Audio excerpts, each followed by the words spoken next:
Oh my gosh. Oh, friends that puke together stay together, man. Right?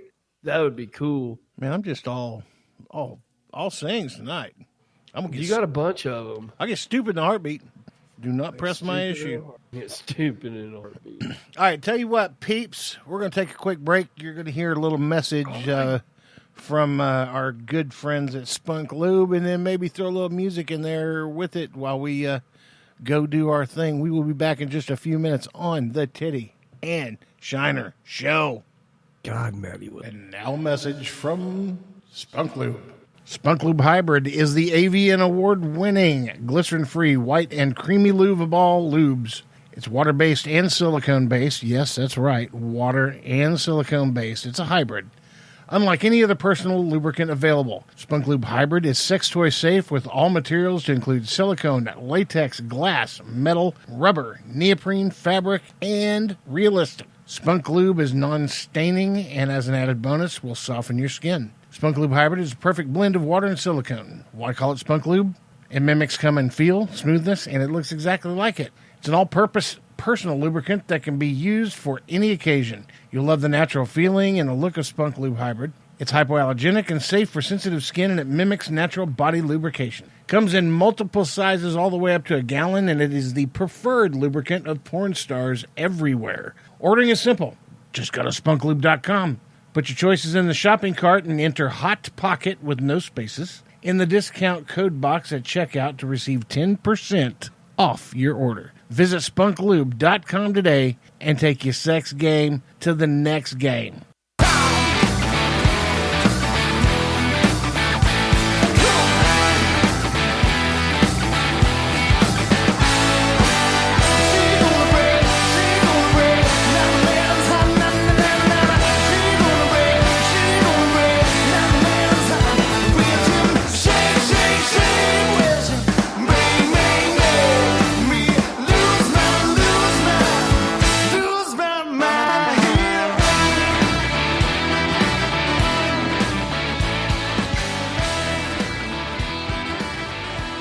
Welcome back to the second half of the Titty and Shiner Show. As you know, we were discussing the delights of country music television from now and back in the day.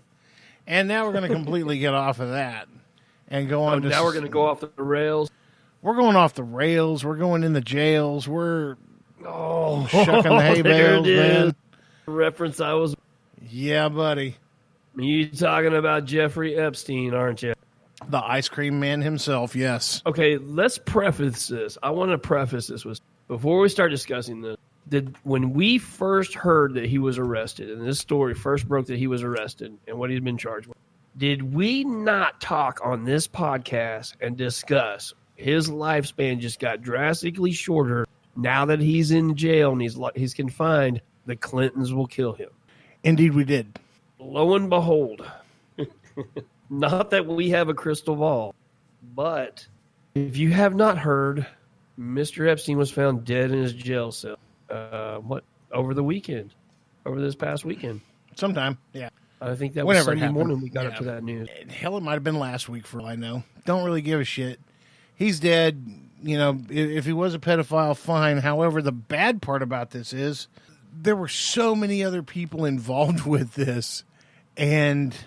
Well, did you see one of them was a prince from the royal family? Yeah, the royal family of Great Britain. Yeah.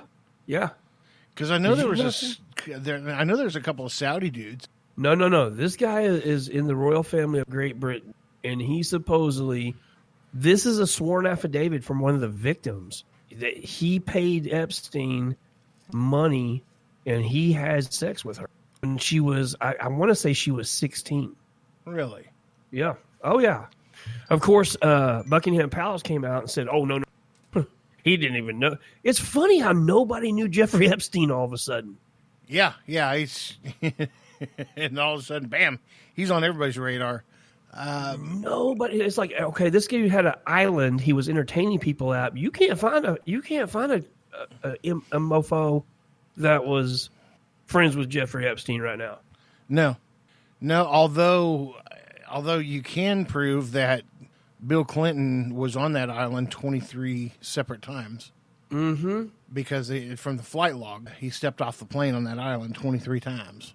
Unlike the guys on the moon who really didn't.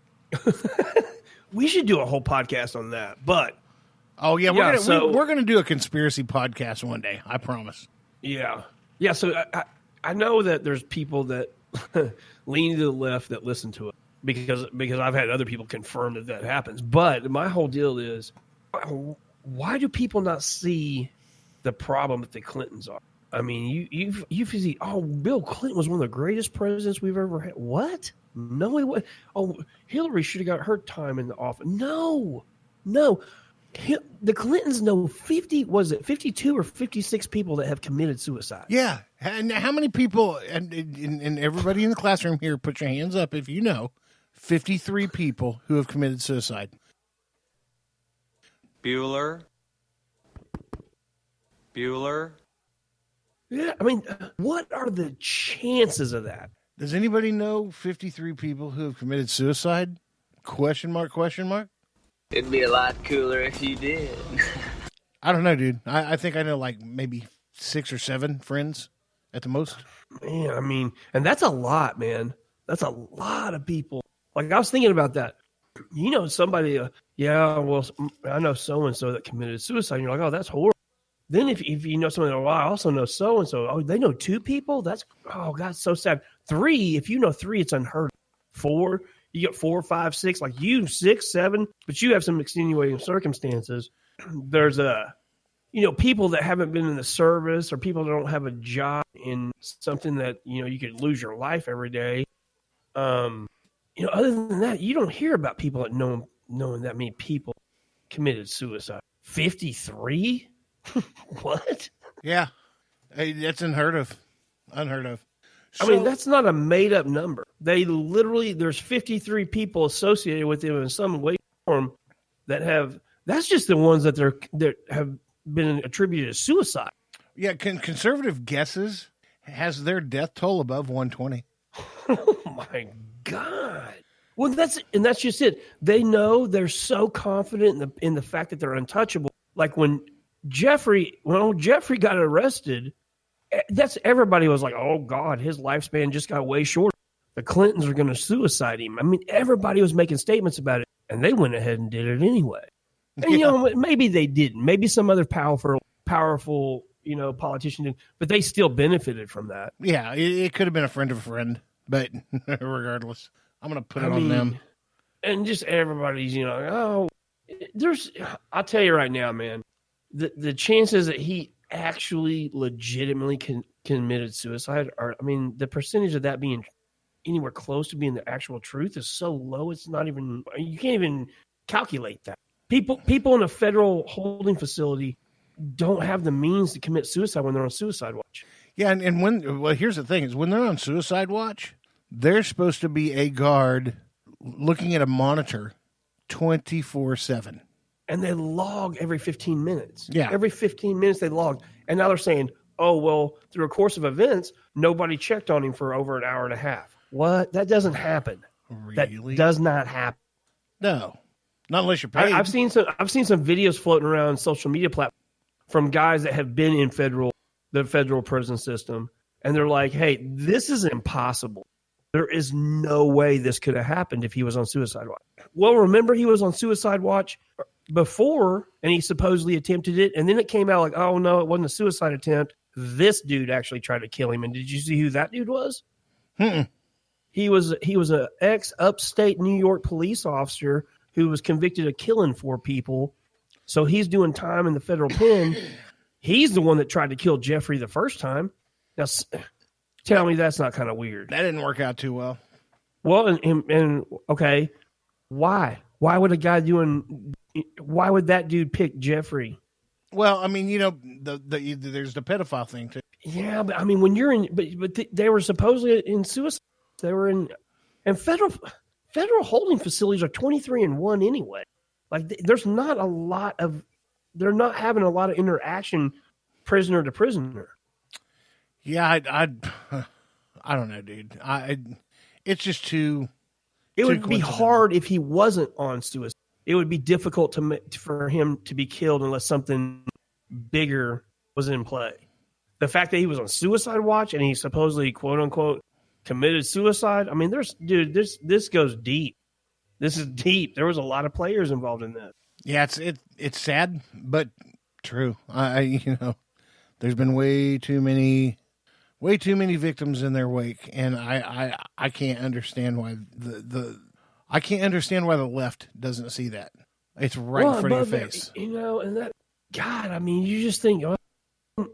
I was talking about this earlier today, and I was like, man, these documents are coming out, these affidavits, this and that, and maybe justice will still be served. It won't. I mean, it's not going to. Now, the only way that somebody might have a leg on things is if they can do a true forensic autopsy on him. They may be able to find out the way he was killed before they staged. Are you talking about Jeff? Yeah, I was talking about Jeff before they staged it as a suicide. Right. Because, I mean, he died of another way. Okay, here's the deal, Titty. You and I called this. We threw this out there weeks ago. A few weeks ago when he was arrested. If you had to predict the future, what's going to happen now in this? Now? Yeah. What do you think is going to happen from this? It's probably. I'll throw my card on the table. It's just going to be swept. I think in the next. I don't know. I think in the next 12 months we'll hear about one of the victims. I think one of those will turn up dead. Oh yeah, I'm sure. I think that'll be the next thing that happens. One of the victims. Do I think anything is really going to get done about this? No. Yeah, I think it's a done deal now. There may be a couple more deaths in the wake, but it's just going to keep it from going. Sad but true. Nobody powerful is going to get in trouble. I'll tell you what, man. The Clintons. Right now, I look at them about the same way that I look at the U.S. fencing team in the Pan American Games. Okay, please explain this. They won the gold medal, and then they kneeled for the national anthem. The fencing team did? The cute little guys with the swords. The ones that like. I wasn't prepared for that. They just like go after each other like Zorro in white suits. Did they Yeah, they kneel. I was gonna say I look at the Clintons like the Mossad. Well, U.S. fencing team, you can pretty much get on the same pile as the Clintons. I don't want nothing to do with you. Oh man, dude, I thought fencing was like never mind. I'm not even gonna finish that stuff. I thought it was a classy sport. Like you participated, you competed in that if you had a lot of money. I did in college. I was damn good. Wait, just stop right now. Let me just soak the mental image of you in a fencing outfit. First of all, you need to soak up the mental image that I once was then. So no, I like it better like now. I would look like a fucking peeled russet potato. Okay, so I'll give it to you. So now that I had that little comedy sketch in my head, so you're a young college dude, you're in shape, and you're on the fencing. Are you on a team? Is that what they have? Yeah. I was pretty damn good at epee. Oh man, I don't even know what that is. What is that? Well, I mean, there's. Okay, one of them is a slashing sword, right? One of them slashes. Yeah, and epee is more of you score by daggering. So you have to poke the end of the sword. Actually, the people can see you right now because you're acting it. Yeah. It's just a big old freaking poker, is what it is. You just run up on somebody. You got one foot behind the other. It's just a competition of poking. Yeah, it's poker, but it's a different kind of poker. You just you poker with the sword instead of cards. But yeah. Okay. So, what team were you on? University of Georgia, dude. Why is this so funny to me? I have no idea. I just think you like in college getting up one day in the frat house and on to fencing practice. Like, what? Yeah, true story. Of course it is. I mean, some of the guys play tennis. So I'll tell you this right now: if we ever sail the high seas and we get sideways with another boat, and it turns out to be pirates, God